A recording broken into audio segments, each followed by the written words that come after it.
Not all betta fish are a good choice. Some are strong, healthy, and easy to care for. Others look beautiful, but come with serious problems most people don't realize.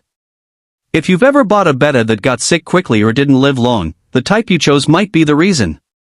Today, we're ranking every major betta variety, from worst to best, based on real experience. Intro. Most people choose a betta based on color or fin shape. But what really matters is something else entirely. Health. Genetics.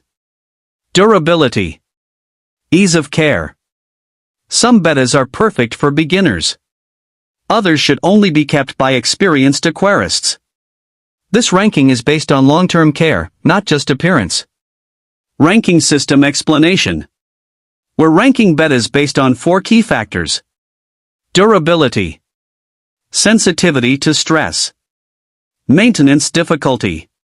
Overall lifespan potential. The goal is simple: help you choose a betta that will thrive, not just survive. Section, lowest tier, avoid if possible. Let's start with the most problematic types.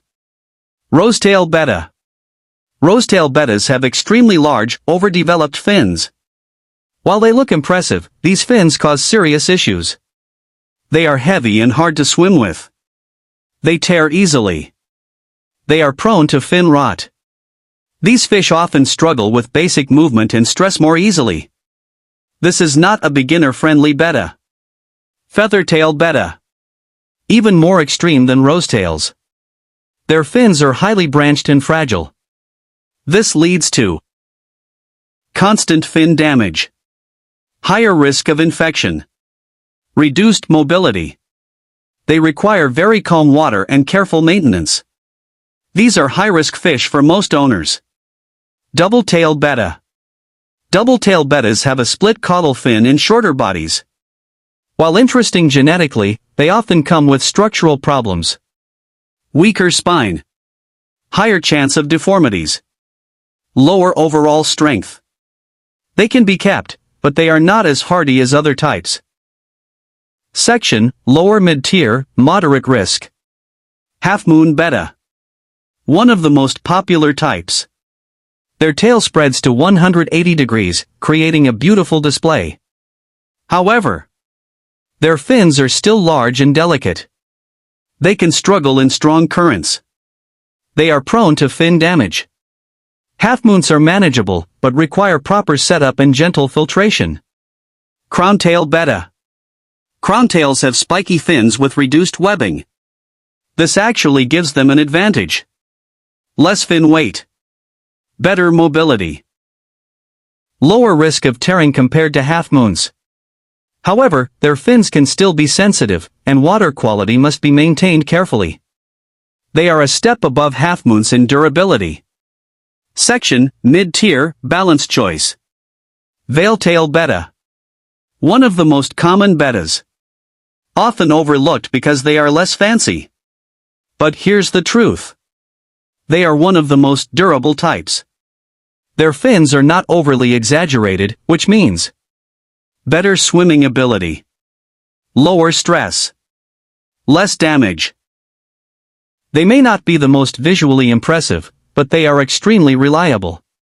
Delta and Super Delta betta. These are similar to half-moons but with less extreme fin spread. That makes a big difference. They offer better balance between beauty and function, improved swimming ability, reduced fin stress. These are excellent choices for most fish keepers. Section, high tier, recommended.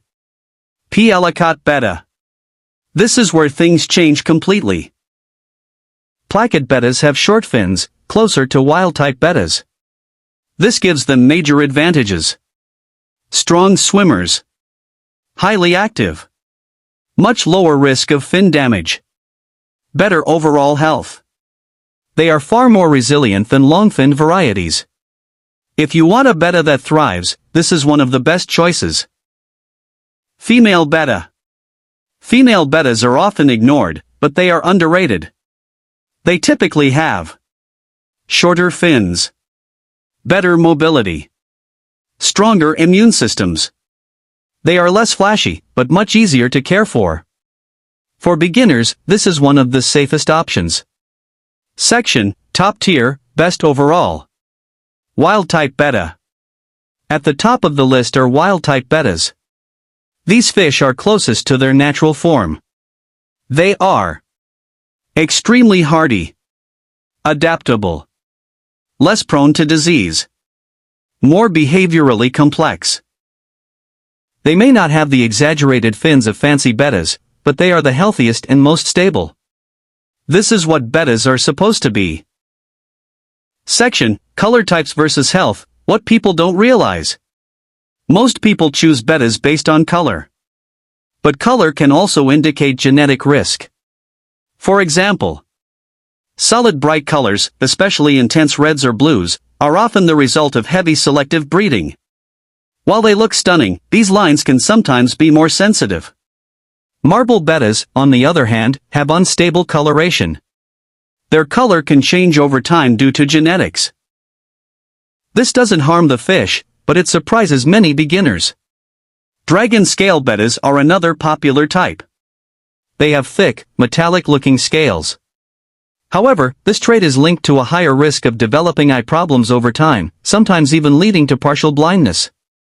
So while color doesn't always determine health, certain lines are more prone to long-term issues. Experts don't just look at color. They look at the genetics behind it. Section: Fin Size versus Energy Cost. This is something most beginners never think about. Long fins are not just decoration. They are a physical burden. Imagine swimming all day while carrying extra weight. That's what long-finned bettas experience. The larger the fins, the more energy required to swim. The easier they tear, the harder it is to escape stress. This is why short-fin bettas, like plackets, are more active and resilient. They spend less energy moving and recover faster from stress. So when choosing a betta, you are not just choosing appearance. You are choosing how hard life will be for that fish. Section: Buying from pet stores versus breeders. Where you buy your betta matters more than you think. Pet store bettas are often mass-produced. This can lead to weaker genetics, higher stress from transport, poor early life conditions. These fish can still survive, but they often require more effort to stabilize. On the other hand, reputable breeders focus on stronger genetics, better early care, healthier fish overall. A healthy betta from a good breeder will adapt faster and live longer. The initial price may be higher, but the long-term outcome is usually better. Section: How to Pick a Healthy Betta, Critical Step. Before you even think about ranking your type, you need to know how to choose a healthy fish. Look for clear eyes, smooth, undamaged fins, active movement, responsive behavior. Avoid fish that stay at the bottom constantly, have clamped fins, show faded or patchy color, breathe heavily at the surface. Even the best variety will fail if the individual fish is already unhealthy. Experts always choose the healthiest specimen first, then consider the type. Section: Matching betta type to your experience level. Not every betta is suitable for every owner.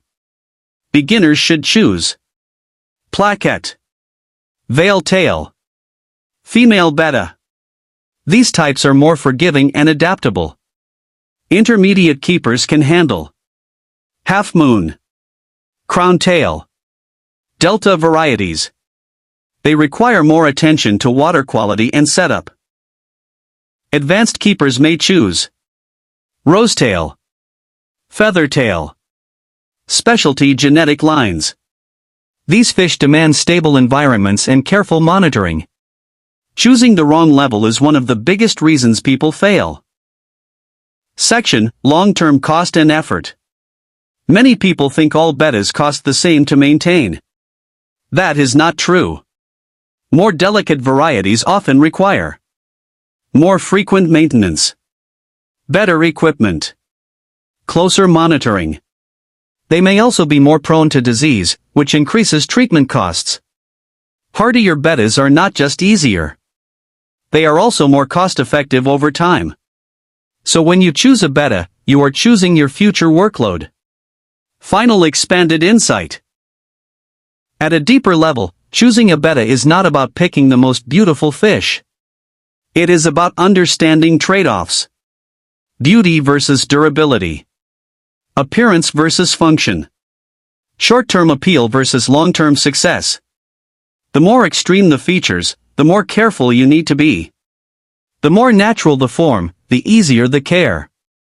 Once you understand this, your success rate increases dramatically. Optional extended closing, stronger retention. If you've ever wondered why some bettas live for years while others barely survive a few months, this is the reason. It's not luck. It's not random. It's the combination of choosing the right fish and understanding what that fish actually needs. Make the right choice from the beginning, and everything becomes easier. Final ranking summary. Lowest tier, rosetail, feathertail. Lower mid-tier, double-tail, half-moon. Mid-tier, crowntail, veiltail, delta. High tier, placket, female betta. Top tier, wild-type betta. Final message. The biggest mistake people make is choosing a betta based on looks alone. But the more extreme the features, the more problems usually come with them. If you want a betta that lives longer, stays active, and is easier to care for, choose function over appearance. A healthy betta will always be more impressive than a fragile one. Call to action. If this ranking helped you understand which betta fish are actually worth keeping, make sure to like the video so more people can avoid choosing the wrong type. Subscribe to the channel for more in-depth aquarium guides and honest advice. And if this video saved you from buying the wrong betta, you can support me directly by using the thanks button below. Your support helps me continue creating detailed content like this and share real knowledge that actually works.